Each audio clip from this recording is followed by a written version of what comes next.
Bonjour à tous et bienvenue pour un tout nouveau live Thermomix. J'espère que vous allez bien. Aujourd'hui, je suis seule en cuisine, mais je vous promets de réaliser un gâteau très gourmand qui sera parfait pour recevoir les copains, faire un gâteau d'anniversaire ou tout simplement prendre le goûter. J'ai bien parlé du marbré. Mais avant de commencer, je voudrais vous demander ma traditionnelle question. D'où est-ce que vous nous regardez ce soir? Moi, j'adore lire vos commentaires. J'ai ma tablette cachée pas loin parce que j'adore voyager avec vous. Vous êtes partout en France et ailleurs. C'est toujours super de le savoir. Alors c'est parti, j'ai mis ma recette sur mon Thermomix grâce à Cookidoo et je commence tout de suite à cuisiner. Il faut insérer votre fouet, moi je l'ai déjà mis en place dans mon bol. Et vous vous rappelez, il y a une chose à retenir avec le fouet qui est super importante, c'est la vitesse maximale à laquelle on peut l'utiliser. Quand on est en cuisine guidée, pas de panique, on est guidé tout simplement par le Thermomix. Mais quand on cuisine en manuel, c'est toujours bon de le savoir. Dites-nous en commentaire si vous vous rappelez un petit peu de la vitesse à laquelle il faut l'utiliser au maximum. On va voir s'il y en a qui ont la bonne réponse. Alors, on me dit dans la recette de casser 3 jaunes, de séparer les blancs et les jaunes pour ne mettre que les blancs dans mon bol. Moi, j'ai pris un peu d'avance avant le live et je l'ai fait. Donc, je vais tout de suite placer mes blancs dans mon bol, insérer mon couvercle et mon gobelet doseur. Donc, je rappelle, j'ai mis 3 blancs. Et on va venir tout simplement les fouetter pendant 3 minutes à la vitesse 3. Alors, pendant que mes blancs montent en neige, j'ai une astuce pour vous. Je vous l'ai dit, j'ai en avance cassé mes œufs pour séparer mes blancs, mes jaunes. Mais est-ce que vous savez comment réussir à peu près à tous les coups à ne pas casser les jaunes quand vous séparez vos blancs et vos jaunes avec vos œufs? Non? Eh bien, moi, j'ai une astuce. Je vous montre tout de suite. Alors, regardez. L'astuce va apparaître sur votre écran juste en dessous. Il suffit simplement de prendre vos œufs entiers, de prendre le couvercle de votre bol de Thermomix et vous allez voir, c'est super facile. Il va suffire tout simplement sur le couvercle de venir casser vos œufs. Donc vous pouvez directement mettre soit en dessous un récipient pour récupérer les blancs si vous ne voulez pas les utiliser tout de suite, ou laisser le bol pour les utiliser dans la recette qui va suivre. Et puis une fois que vous aurez tout fait couler, vous voyez en fait il y a un petit écart avec le gobelet, entre le gobelet et le couvercle. C'est ça qui permet au blanc de passer en dessous tout seul sans que les jaunes soient cassés. Et il suffit après de récupérer les jaunes dans un autre récipient en enlevant tout simplement le gobelet doseur. Tout simple. Vous allez voir, hyper facile. Faites-le à la maison et dites-moi si vous connaissez cette astuce. Je suis sûre que certains, oui, mais peut-être pas tout le monde. Alors dites-le moi en commentaire. Autre astuce pour vous ce soir, si vous avez encore des jaunes, des bleus, des bleus, n'importe quoi, des jaunes ou des blancs que vous n'avez pas utilisés pour votre recette du jour, ne les gâchez pas, ne les jetez pas. Vous allez pouvoir faire plein d'autres recettes avec votre Thermomix. Par exemple, si vous avez des blancs qu'il vous reste, ne les jetez pas, utilisez-les par exemple pour faire des rochers coco. Moi, j'adore les rochers coco pour le goûter, c'est super, super bon. Sinon, autre astuce, vous pouvez utiliser pour Halloween là qui arrive, les blancs pour faire des petites meringues. Vous allez pouvoir avec du chocolat fondu faire des petits yeux, des petites bouches et hop, c'est bon, vous aurez des meringues fantômes parfaites pour Halloween. Et une autre petite astuce pour vous, le saviez-vous, on peut congeler nos blancs. Eh bien oui, pour ne pas les gâcher et pouvoir les utiliser comme on le veut au moment où on a besoin, vous pouvez congeler vos blancs. Petite astuce, moi je vous conseille de prendre un bac à glaçons et de tout simplement venir, une fois qu'ils seront congelés, dans vos petits bacs, les enlever et les mettre dans un sac congélation pour que ça prenne moins de place et que vous puissiez récupérer votre bac. Ça y est, nos 3 minutes sont écoulées. On va pouvoir, voilà, récupérer nos jolis blancs. Alors une astuce pour les réussir à tous les coups. Si vous avez un petit peu peur de les rater, vous pouvez toujours mettre une petite pincée de sel, hein, ça sert toujours. Mais sinon, le plus important quand vous faites des blancs en neige avec votre Thermomix, c'est d'avoir un bol qui sera bien propre et surtout bien sec. Ça, c'est super important. Donc maintenant, on me demande tout simplement de les transvaser dans un récipient, de les réserver pour un peu plus tard dans la recette. Alors, je vais les mettre dans un saladier que j'ai préparé. Avec ma spatule, tout simplement, voilà, je viens les mettre de côté et on va pouvoir enchaîner avec le reste de la recette. Dans la recette du marbré, on vous demande plutôt de nettoyer votre bol grossièrement, de rincer le fouet pour continuer la recette. Alors vous pouvez le faire grossièrement à la maison. Moi j'ai de la chance, je suis en live avec vous et j'ai surtout un deuxième bol à disposition. Hop, donc je vais tout simplement faire le changement. Et voilà, prêt à continuer. Et je mets mes blancs de côté. Donc moi, j'ai pas besoin de rincer mon bol. Je rinsère mon fouet. On a encore besoin du fouet pour la suite de la recette. Et c'est parti. On va venir mettre 110 g de sucre. Alors moi aujourd'hui j'ai pris du sucre de cassonade. Vous pouvez prendre le sucre que vous préférez. Moi c'est vrai que je préfère celui-ci. Hop. Et on va mettre nos 3 jaunes d'œufs de tout à l'heure. Donc là on ne gâche rien, on utilise tout directement. Et je les mets dans le bol. Hop. Voilà. On réinsère notre gobelet doseur sur notre couvercle. Et c'est parti, on va venir, ce qu'on appelle blanchir la préparation, fouetter les œufs avec le sucre. C'est parti pour 2 minutes 30 à la vitesse 3. Voilà, je vais prendre dans quelques secondes le temps pour moi que le Thermomix fasse son travail. 3, 2, 1, c'est parti pour la suite. Hop. Voilà, donc je vais vous montrer rapidement. Donc vous avez vu, notre mélange a bien blanchi, tout simplement. Voilà, on a mélangé donc le sucre et les œufs. Et on continue. Donc j'ajoute 2 cuillères à café de levure chimique. Ne vous prenez pas la tête, hein. Il suffit tout simplement de mettre un sachet, c'est à peu près ce à quoi ça correspond. Hop. J'ajoute ensuite un sachet de sucre vanillé. Alors ça, vous pouvez le faire maison. Il suffit tout simplement de venir planter une gousse de vanille que vous avez utilisée pour une précédente recette dans un pot de sucre et vous pourrez avoir du sucre parfumé à la vanille maison sans avoir à en acheter dans le commerce. C'est quand même plus économique. J'ajoute ensuite 50 g de lait. Hop, voilà. Et ensuite 100 g d'huile neutre. Alors moi j'ai pris une huile de tournesol. Vous pouvez mettre une autre huile neutre à votre convenance. Voilà. Et c'est parti. On va venir racler tous les bords de notre bol. Voilà.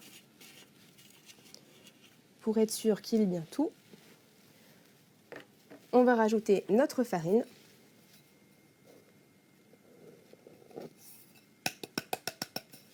Voilà. Donc là, c'était 150 g de farine. Et ensuite, je vais tout simplement venir mélanger pendant 1 minute, vitesse 4. Et j'ai vu qu'il y avait de bons commentaires tout à l'heure. Il y a effectivement la vitesse 4 qui est inscrite sur le fouet pour vous rappeler de la vitesse maximale à ne pas dépasser quand on l'utilise. Alors vous entendez, ça change un petit peu de bruit. Notre pâte est en train de se faire. Je vous reprends dans quelques secondes une fois que notre pâte sera prête. 3, 2, 1. Et voilà.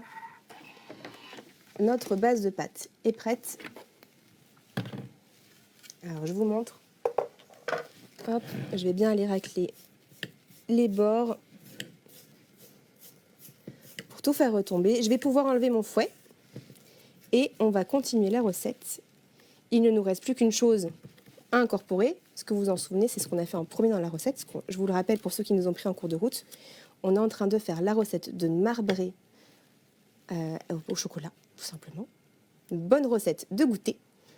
Eh bien, il nous suffit maintenant d'incorporer grossièrement nos blancs en neige que nous avons fait tout à l'heure. Alors, ils sont juste ici pour moi. Alors, important quand vous allez incorporer vos blancs en neige. Donc, vous les mettez dans votre bol et à l'aide de votre spatule, vous allez devoir grossièrement commencer à les incorporer. Une astuce pour vous à la maison pour ne pas les faire retomber, pensez bien à aller chercher la matière au fond du bol. Alors, vous voyez, vous allez chercher la pâte au fond et vous venez recouvrir vos œufs en neige. Comme ça, ils ne vont pas se casser. Ils vont s'incorporer dans la pâte au fur et à mesure, progressivement. Parce que si vous les faites retomber, ça va devenir tout liquide et on perd l'intérêt des œufs en neige. Donc, on n'aura plus une pâte aussi aérienne, aussi moelleuse une fois la cuisson passée. Donc voilà, vous le faites à plusieurs reprises, grossièrement. Et puis, une fois que ce sera à peu près incorporé, on viendra, avec notre Thermomix, faire un dernier coup pour mélanger et qu'on ait une pâte bien homogène. Hop, voilà, vous voyez, j'ai bien cherché au fond à chaque fois. Et je recouvre. Avec ma spatule qui a le bord souple, je vais bien aussi racler les parois pour ne rien laisser sur les côtés et bien tout mélanger. Voilà. Dites-moi à la maison, pendant que je finis d'incorporer mes blancs en neige, est-ce que vous avez déjà essayé cette recette? Est-ce que sinon vous avez d'autres recettes pour le goûter que vos enfants adorent à nous conseiller? Moi, ça m'intéresse de savoir quelle est la vôtre à la maison, celle que vous aimez tout le temps faire, qui est sympa pour le mercredi ou quand les Les copains viennent à la maison. Moi, c'est vrai que celle-ci, depuis que je l'ai découverte, je l'adore, celle que je fais tout le temps. Celle-ci est le fondant chocolat minute. Je ne sais pas si vous le connaissez. Il est très très bon. Hop, voilà. Donc là, j'ai incorporé mes blancs. Je vais réinsérer mon couvercle et mon gobelet doseur. Et comme je vous le disais, on va venir mélanger. Donc 1 minute 20 à la vitesse 1, tout simplement pour pas trop brusquer nos blancs. Petite astuce pendant que notre pâte se mélange. Est-ce que vous l'avez déjà remarqué? Alors ceux qui connaissent par cœur leur Thermomix le savent. Notre poignée a une particularité. Elle a une petite garde qui permet non seulement en fait, d'aller mélanger pendant des recettes dans le Thermomix sans aller toucher les couteaux, hein, c'est spécialement conçu pour qu'on puisse mélanger sans s'en soucier, mais il y a aussi une autre particularité, est-ce que vous la connaissez? Vous l'avez vu là, elle est toute cracra, j'ai de la pâte partout, j'ai encore des petits restes de blanc, mais j'ai pas envie de salir mon plan de travail. Pas besoin de la mettre dans le bol, bah non, parce que la garde de notre spatule a une particularité. Elle permet à la spatule de ne pas toucher le plan de travail et donc de ne pas le salir. Vous voyez, je peux passer mes doigts juste en dessous. Il n'y a rien qui se passe. Donc en fait, on peut tout simplement poser, sans s'en soucier, notre spatule sur le plan de travail pour ne pas avoir à gâcher, à utiliser une vaisselle supplémentaire qu'on devra laver ensuite pour éviter de tacher ou de salir notre plan de travail. Donc je vais la mettre de côté pour ne pas vous gâcher la vue. Tac. Donc là, il nous reste 10 secondes. Et puis après, tout simplement, on va venir se munir de notre moule. Alors là, j'ai pris un moule qui va dans le Varoma parce que oui, la particularité du marbré d'aujourd'hui, c'est qu'il est cuit à la vapeur. Ça a 2 intérêts selon moi. La première, c'est qu'on fait tout avec le Thermomix. Et le deuxième intérêt, c'est que ça fait une pâte après cuisson qui est moelleuse, qui est tendre, qui fond dans la bouche. Moi, j'adore. Hop. Alors, si besoin, on peut remélanger de nouveau. Nous dit-on. Alors là, c'est vrai qu'il me reste, vous allez le voir, quelques morceaux de blanc qui ne sont pas encore très bien mélangés. Alors, je vais juste remélanger un tout petit peu avec ma spatule. Voilà. Et une fois que les derniers bouts de blanc en neige sont bien incorporés, je vais pouvoir mettre la moitié de ma pâte dans mon moule. Oui, parce que l'autre moitié, il faut qu'on y rajoute le chocolat après pour faire la marbrure. Hop, voilà. Quelques petits coups de spatule en plus, on suffit. Donc je rabaisse bien toute la pâte au fond de mon bol.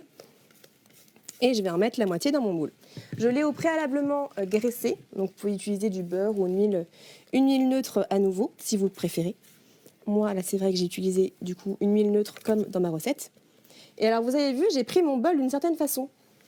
Parce qu'on a une poignée qui est triangulaire. Là, je l'ai pris par le bas, ce qui permet en fait de ne pas casser son poignet quand on a besoin tout simplement de verser quelque chose. C'est beaucoup moins lourd et c'est beaucoup plus agréable pour le poignet. Donc là, je fais glisser un peu de pâte. Voilà, dans mon moule. Ça sent déjà plutôt bon quand même, et c'est pas encore cuit. Alors, est-ce qu'il y a des petits coquins chez vous qui, comme moi, adorent manger la pâte à gâteau crue? Ça, c'est vrai que c'est un de mes petits péchés mignons. Je ne vais pas le faire aujourd'hui, je vous rassure. C'est vrai que c'est quelque chose que j'adore faire. Lécher les casseroles avant de les mettre à laver, lécher le bol de mon Thermomix. Les petits doigts là, de vos petits, est-ce qu'ils ne viennent pas un peu traîner en cuisine avec vous pour pouvoir goûter la pâte qui reste au fond du bol? Dites-le moi en commentaire, ça m'intéresse. Voilà, donc j'ai mis la moitié de ma pâte dans mon moule. Je le réserve pour l'instant et on passe à la fin de notre recette, la partie au chocolat. Donc on nous propose de rajouter 80 g de chocolat noir.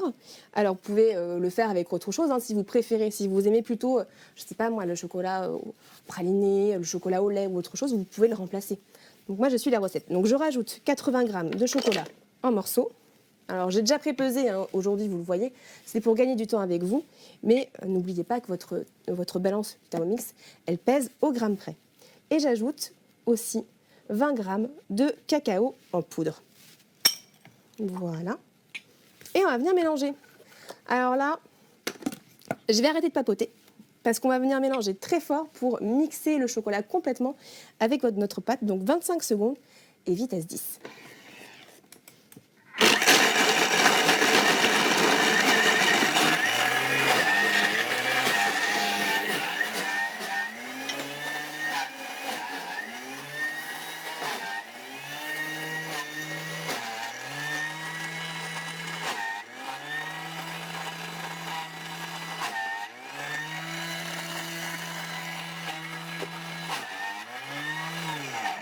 Et voilà, ça y est. Donc, on nous dit de bien racler les parois de notre bol. Oh là là, le chocolat. Ça sent bon. Vous n'avez pas l'odeur en vidéo, c'est dommage. C'est très gourmand, regardez. Est-ce que vous allez bien voir avec ma petite vue comme ça du haut? Voilà, là je pense que vous ne voyez pas trop mal. Voilà, on a un beau chocolat, c'est bien brillant. Et vous allez voir qu'avec les morceaux de chocolat, ça rajoute une gourmandise dans la pâte. Et elle est un peu plus dense. Donc c'est plutôt sympa pour aller après faire notre effet de marbré dans le moule. Donc je descends bien toute la pâte au fond de mon bol. Et je vais venir l'ajouter à ma première moitié de préparation. J'essaye de répartir ça de manière à peu près équivalente dans mon moule. Alors là, c'est vrai que je ne vous l'ai pas dit tout à l'heure, le moule que j'ai pris et qui est recommandé dans la recette doit faire normalement 25 cm de diamètre. Là, moi, j'ai pris le moule à Savarin que vous pouvez retrouver auprès de votre conseiller ainsi que sur l'e-shop. Il fait 24 cm de diamètre. Bon, ce sera très très bien. Il est surtout adapté à votre varoma. Donc ça, c'est vraiment super pratique. Voilà, donc je me sers de ma spatule pour bien aller gratter. La spatule, comme elle est souple, elle vous permet de faire maryse. Je ne sais pas si vous connaissez ce nom-là de spatule que vous pouvez avoir dans vos cuisines. Là, notre spatule de Thermomix, elle fait un peu cet effet-là, effet maryse, parce que comme je vous l'ai dit tout à l'heure, elle est un peu souple. Donc en fait, elle permet vraiment de venir gratter les parois pour ne rien laisser. Mais une petite astuce pour vous, si jamais il vous reste un peu de préparation dans le fond du bol, type des recettes de gâteaux, du houmous pour l'apéro, des choses comme ça, si vous ne voulez rien gâcher, aller récupérer tout ce qui va venir en fait se bloquer un petit peu, se cacher sous les lames du couteau, moi je vous conseille de mettre un petit coup de turbo, c'est très pratique et ça vient vraiment tout décoller, tout projeter sur les parois et on récupère absolument tout, pas de gâchis et on peut se régaler. Hop! Voilà. Donc là, j'ai mis toute ma pâte au chocolat. J'en laisse un peu sur la spatule pour moi après. Et tout simplement, à l'aide d'une cuillère que je laisse derrière, je vais venir mélanger tout doucement pour faire mon effet marbré. Moi, je vous conseille, voilà, tout simplement de venir retourner la préparation tout doucement. Alors, plus ou moins amalgamé, c'est comme vous préférez. Voilà, on fait chacun à sa sauce.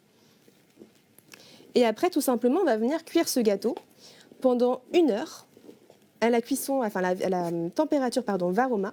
Donc, il va cuire vapeur dans le varoma de votre Thermomix.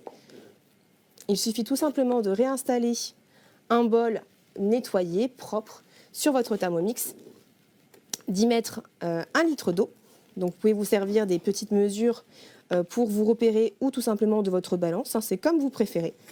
Donc vous mettez 1 litre d'eau et vous programmez votre Thermomix sur 1 heure à la cuisson avec le varoma et vitesse 1 pour que la vapeur soit bien envoyée vers le haut.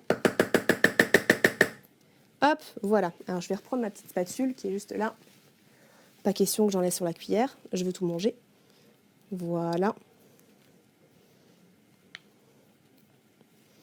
Hop. Voilà. Je débarrasse ma recette. Et voilà, il ne reste plus qu'à enfourner tout ça dans notre varoma. Je vais le chercher pour vous montrer la mise en place. Alors, j'ai donc déjà mis 1 litre d'eau dans mon bol. J'ai mis évidemment le couvercle. Je place ensuite par-dessus le varoma. Hop. Et je viens tout simplement mettre le moule à gâteau dans le varoma juste ici. Et vous voyez, c'est parfait. Le moule est pile poil adapté à votre varoma. Il prend tout l'espace, mais il y a suffisamment d'ouverture de trous pour que la vapeur passe et cuise le gâteau.